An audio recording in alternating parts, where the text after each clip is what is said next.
Hi guys, welcome to my channel Lush Gardener. I hope you guys are fine and are safe. So I wanted to quickly show you something about coco peat. Now I have some coco peat over here. I cannot move this container, otherwise everything is going to fall off. So I just wanted to give you a quick example of why I always suggest you not to use coco peat. So these are some seeds. Now these are some flowering seeds. For my flowering seeds, in order for them to germinate, I tend to use coco peat. So as you can see, this is phlox that I have sowed the seeds on 12th of August 2022, and this is zinnia. Again, I have sowed the seeds on 12th of August 2022. So I usually tend to use this for my seedlings because coco peat is the best option. They tend to retain moisture and does not dry up the soil faster, and coco peat or peat moss vermiculite is best options for seedlings. So these are my flowering plants. Now this coco peat, I usually tend to keep it in this container, and then I add water beneath because the coco peat starts to expand. You can see it was expanding. So this coco peat, I added the water on 12th of August. Now you can see this is an open container, but still on the 15th of August, you can see the coco peat is still moist. It's wet. Now what I'm going to do is I'm going to show you something. So I'm going to take some of the coco peat from here. So this is on the 15th of August. Now I haven't added water after that. Since then I haven't added water because I have not sowed any seeds post that. Now I'm going to take some coco peat in my hand and I'm going to squeeze it.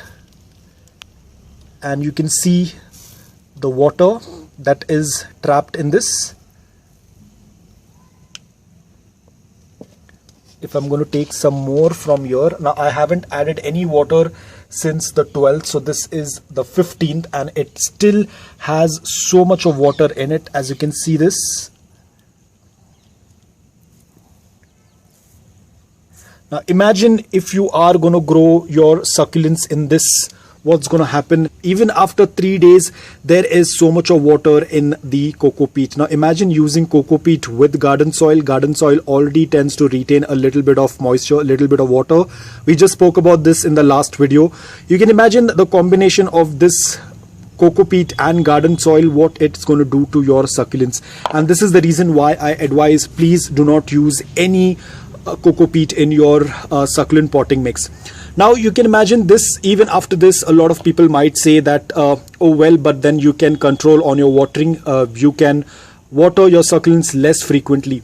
Now guys, you need to understand watering has nothing to do with succulents. The major problem is this, that it is retaining moisture. You might even water your succulents after 2 weeks or after 3 weeks, but the issue is that this media tends to stay moist. This media tends to retain water. You can see the amount of water that tends to fall the moment I'm going to squeeze. So you can imagine after 3 days as well, the amount of water that is present in this coco peat. Even if you're going to water, even if you're going to water sparingly, even if you're going to water less, it is not going to help. Your succulent will still get rotted, because your succulent does not get rotted because of watering every day, but it gets rotted because of the amount of moisture that is going to be retained in the coco peat. The longer it takes for your soil to dry, the longer it takes for the potting mix to dry, your succulent is at a higher risk of getting rotted. Imagine your succulent sitting in this kind of mix.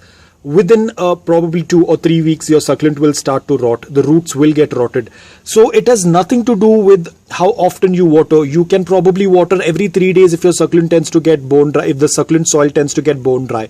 During summers, I water my succulents every 3 days because on the second day itself, my succulent soil is pat dry, it's completely bone dry, and I water every 3 days during the summers. It's only that during the monsoons and winters, I give them some time for the soil to dry. Even though I do not have coco peat, at times my sandy soil takes around 3 to 4 days for it to be completely bone dry. meaning it takes around 4 days for it to be completely pat dry, or at times it might even take 5 days for my sandy gritty mix to dry during the monsoons and during the winters. So you can imagine when my sandy soil can take around 4 days or 5 days to dry completely in monsoon season and during the winter season. So you can imagine using coco peat during the monsoon season, it is going to take ages for it to dry. In fact, during winters as well, it is, if this mix is going to stay wet like this for 1 week, your succulent is definitely destined to rot. Now you can see, even though this is a large container, there is ample amount of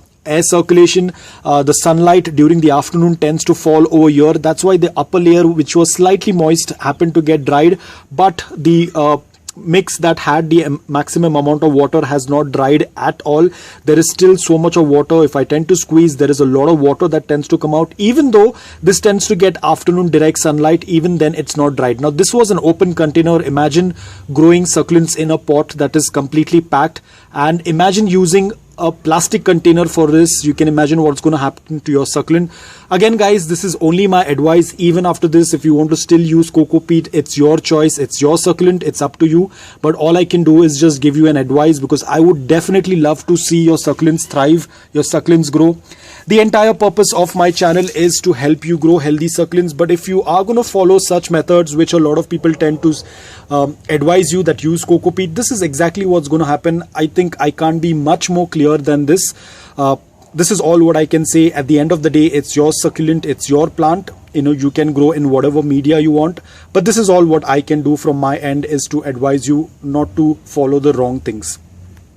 So guys, on that note, I hope that this video was helpful to you. If it was, please hit the like button. If you're new to my channel, please consider subscribing to it. Until then, take care, stay safe, and keep planting.